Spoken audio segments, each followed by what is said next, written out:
next speaker is Dr. Vijay Lakshmi A. Senthil Kumaria. Please.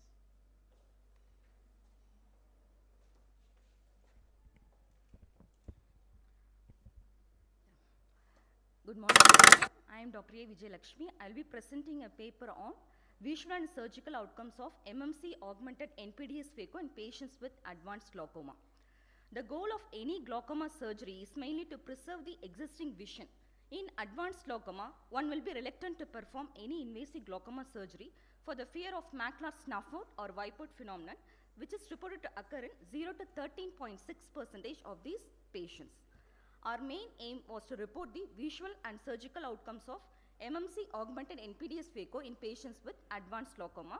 Ours was a retrospective study. We included 349 eyes of 324 patients.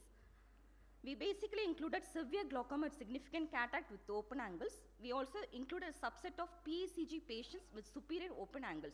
We excluded eyes who underwent standalone NPDS, mild to moderate glaucoma, and patients with unreliable visual field. All patients underwent a standard pre-op glaucoma evaluation. Also, they received a standard post-operative care. Post-operative maneuvers like laser gonial puncture and bleb needling, they were not considered as failures. They were considered as bleb augmentation procedures.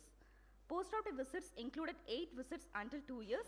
We collected all important clinical parameters of the patients, including the visual fields, intra and post-op complications. If you look into the demographic characteristics, majority were males. About 15% of the patients had the end stage of glaucoma, the common diagnosis being POAG. About 15% of the patients had a diagnosis of PACG with superior open angle.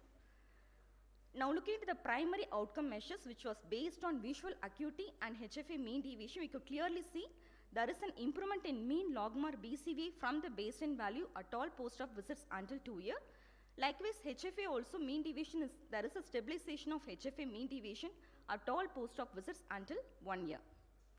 Now, if you look at the secondary outcome measures, which was based on intraocular pressure reduction and AGM number reduction, IOP curve is showing a decreasing trend from the baseline value at all post-op visits until 2 years, and the final value being statistically significant from the baseline value. Similarly, the AGM number also, it is showing a decreasing trend, and the final value being statistically significant from the baseline value. If we look at the surgical success based on primary outcome, that is visual acuity and mean deviation, we are able to achieve 94% success in our study participants. Fortunately, we did not encounter any wipeout phenomenon. However, we do encounter few complications which are only minimal, like refractory raised intraocular pressure. One patient had choroidal effusion, and few patients required additional glaucoma surgical intervention for IOP control. Our results on NPDS phaco revealed 94% success with stable visual field, improvement in visual acuity, significant drop in AGM and IOP without any wipeout phenomenon.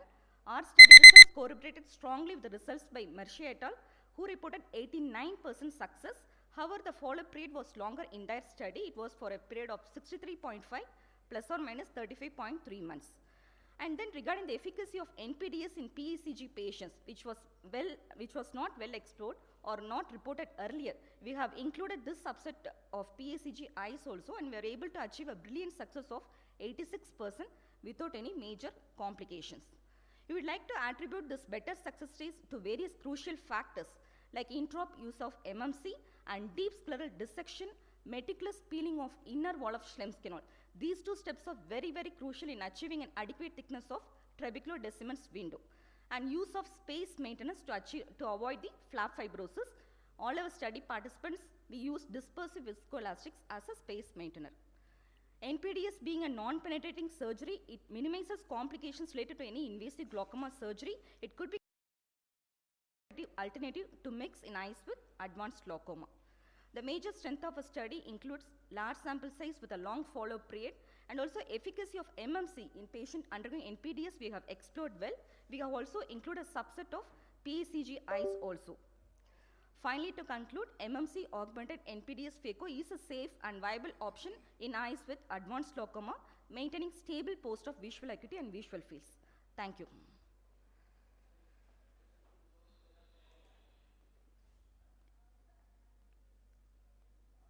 So in some slides you are saying advanced glaucoma, in some slides you are saying end stage glaucoma. Yes, sir. So the advanced glaucoma, this is according to the Bhaskar-Palmer grading scale we calculated, sir. Advanced glaucoma refers to the patients having visual field defects either in the both hemispheres or within the central 5 degrees in one quadrant. And end-stage glaucoma, it represents patient having less than 0 decibel at least in one point within the central 5 degrees. It refers to advanced glaucoma. Most often this is seen in patients with more than 0.9 CDR. Yeah, so I understand what is advanced glaucoma, but you are also saying end-stage. End-stage glaucoma is patients, in one slide I have shown the patient, we included both CDR less than 0.9 and 0.95 to near GOA. So here we included almost 15% of the patients had the end stage of glaucoma, but the surgeon will be reluctant to perform any invasive glaucoma surgeries for the fear of choroidal complications and Wyport phenomenon. So did you have any, did you quantify the mitomycin C that you were going to use, or did you have any thinning? Usually we Excessive use of mitomycin C, you know the complications. yes, sir. The long-term usage of MMC, it can lead to scleral thinning, scleral-related complications. But in our study participants, we used 0.02 milligram per ml. It's a standard dose we use for trabeculectomy patients. We usually avoid in high myopia and patients with scleral thinning. Correct. Yes, That's sir. what I wanted.